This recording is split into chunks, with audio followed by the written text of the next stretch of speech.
Hey Deborah, how are you doing? I'm good. How are you, Lyric? Um, it's a hard day, isn't it? It's a hard We're day. recording this on a day after another night of um, difficulties, rioting, protesting.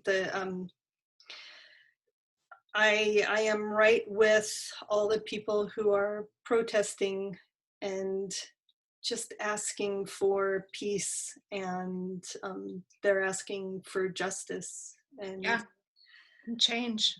yeah, and we really need that in the world. And perhaps you and I can encourage our people that we can be part of that change. We need to be. It's Right. so long past time for us to examine our own actions and to take action and see what we can do to change our society. Right. And I really think that that looks different for every person. And it's really personal. Um, the study or examination or action that each person decides to take. Right, right. I encourage people to, at the very least, just listen without trying to explain, without saying, but this or anything. Just listen and understand that there are so many people in our country who are in so much pain and have been, and really have been for centuries. Right. So it's time for us to, at minimum, listen. Yeah.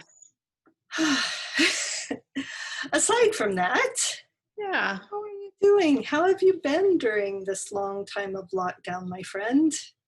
It's so weird. Such a weird time. Um, I'm okay. I'm okay. Um, I can't tell if it feels like it's been forever or if it feels like it's only just begun. Time is doing this weird thing. Yeah, Um, mine's all in a goldfish bowl, just going like this, and yes. there's no linearness to it whatsoever. But you know Yeah. what? That's kind of how my brain works anyway. It's always, Yes. if I I met know. somebody, yeah, if I met somebody, I don't know whether it was 6 months ago or 6 years ago. It's just Yes. it's just all a mess. Yes. But I'm okay. I'm generally home anyway, generally a little bit of an introvert. So it's not a huge adjustment, but that doesn't stop me from being concerned about All what the it things, means for the world. Yeah. yeah, all the things. Yeah. And a you're one of the people I think of as compassionate and aware. And I think sometimes people who are more that way are, sometimes we have a hard time not internalizing it, and and it affects us. It's hard. It's heavy for sure. It is. It most certainly is. You have been very, very busy, though. You are the president of the Studio Art Quilt Associates, and they have I been am. doing all kinds of stuff. How involved are you in all the things? Well, I'm delighted to be involved in all the things. Yeah, Studio Art Quilt Associates, SAQA. We're an international member organization dedicated to promoting the art quilt. We have about 3,700 members all over the world. And we, the notable thing about my presidency is I began my presidency at the end of our last annual conference, which was scheduled for the second week in March in Toronto. It was to be our first non-US based conference, which was really exciting, a big deal. We have lots of fabulous Canadian members. And obviously, sadly, we were not able to be together in Toronto. So in only about 2 weeks, our staff and volunteer team pivoted our entire conference to a virtual event. It was amazing. Not only were we able to have almost all of our presenters share their programs digitally, but we were able to open up attendance to this virtual conference to members beyond those who had originally planned to attend in Toronto.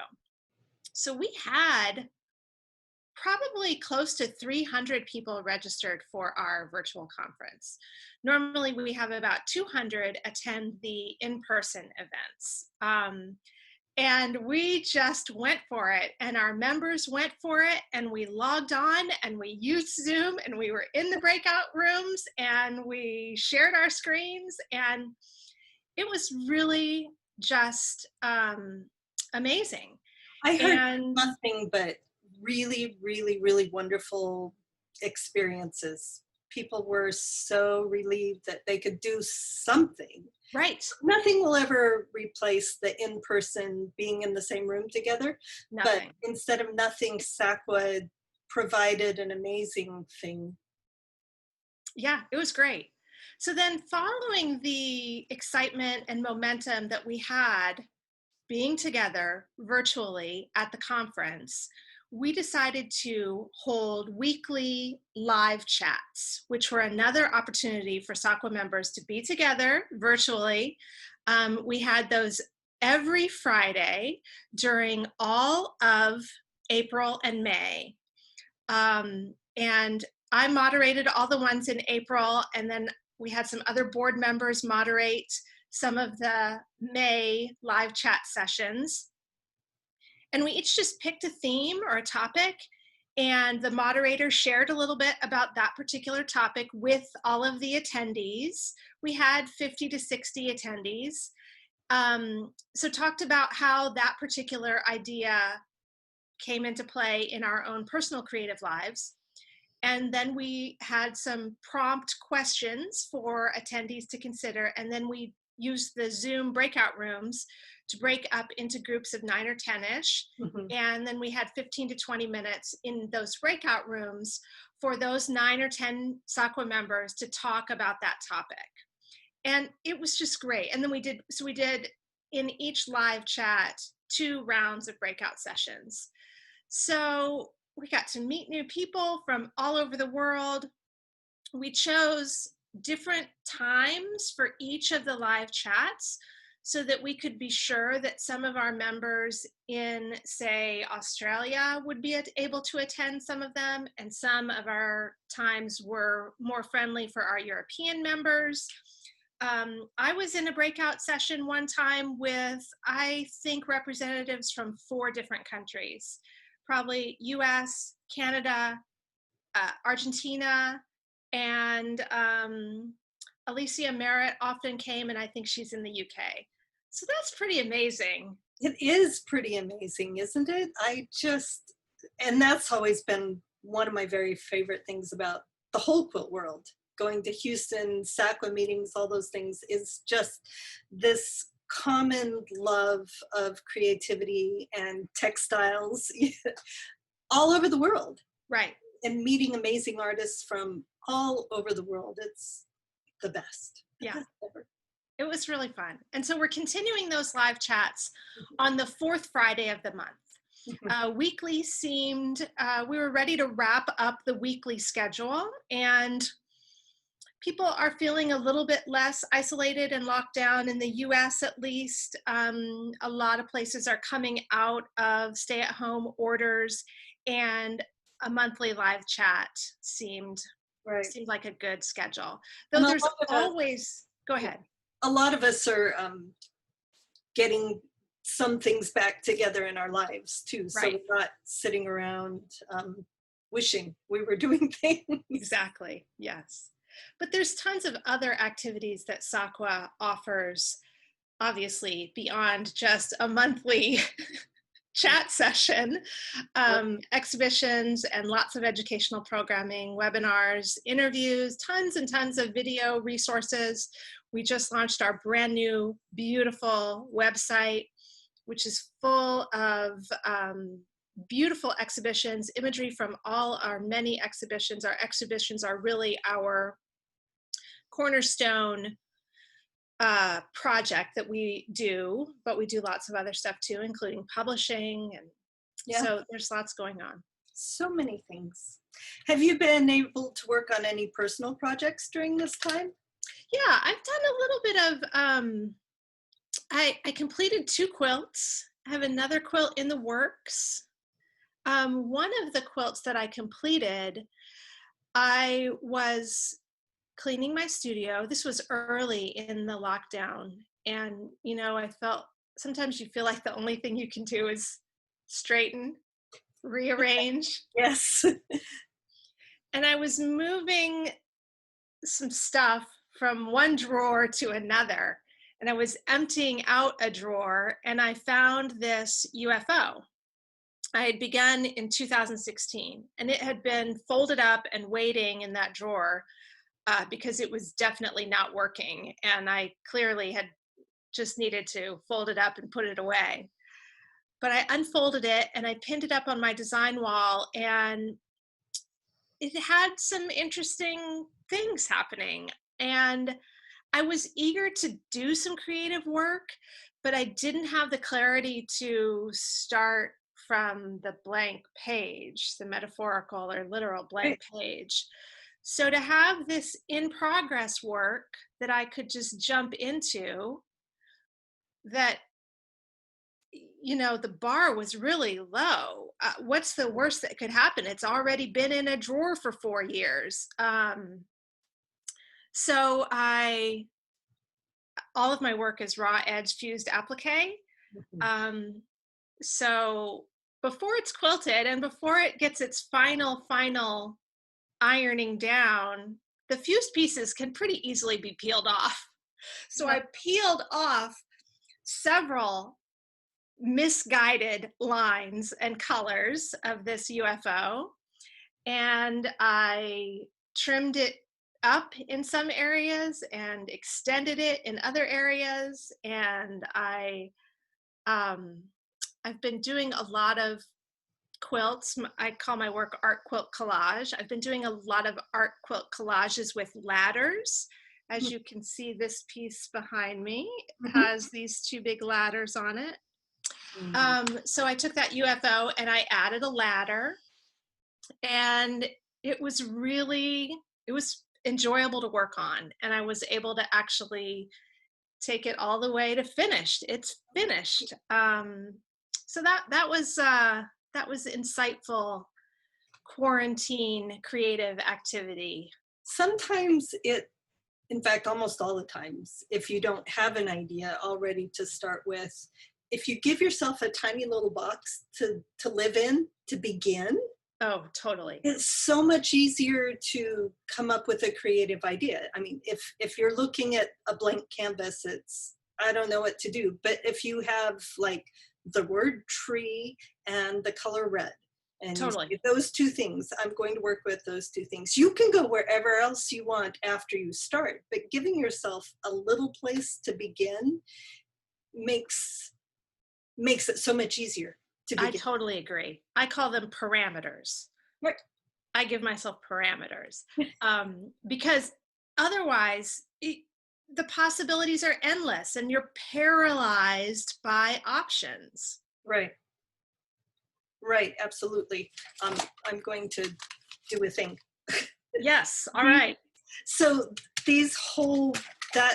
those are cards that each one of them has a little parameter. It has a little box for you to start in. And I've actually started pulling them out again and working with them, and just, I throw away everything I do. And it's okay. It's totally okay. I just work small and just do something just to be doing something, and it's helping the creativity to turn back on. Yeah. I sometimes call those kind of exercises, see what happens. Yeah. What if? Right. It's what if? What happens if? What is the worst that could happen, right? Right. And you know what? Sometimes when you know what the worst is and you're able to actually see and articulate and experience what doesn't work, Hmm. then you know how to avoid that in the future. Right, right. It's the whole thing where no matter what happens with the work you're doing, if it's a failure, um, if you just move on without examining it, maybe yes, it's a failure. But if you turn around and examine what you've done and learn from it and learn where you need to go next, then it was exactly what you really needed to do to get to the next thing. That's exactly right. That's so important.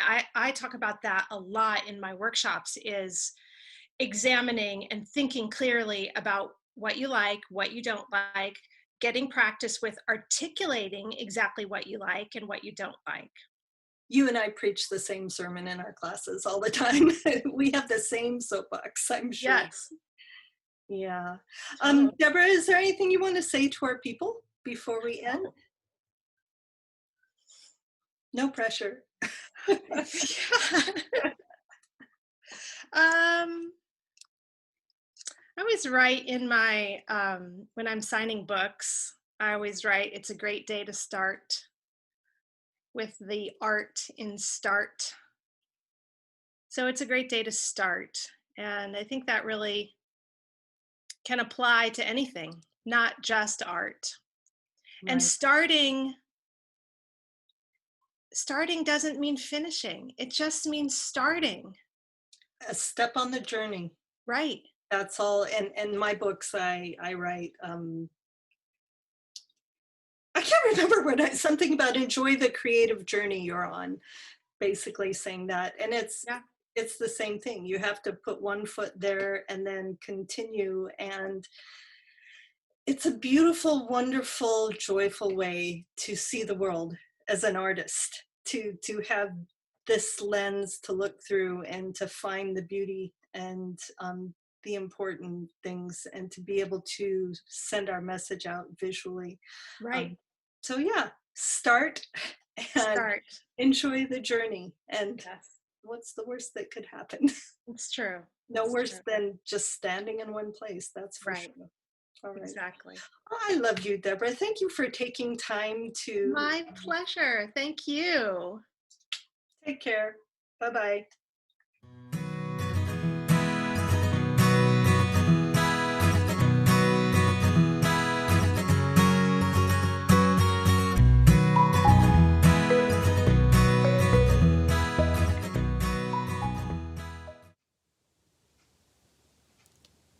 Thank you for watching. Leave a comment and let's have a conversation. I would also love it if you subscribe to my YouTube channel or check out lyrickinard.com, where you can find wonderful art and textile related things. Bye for now.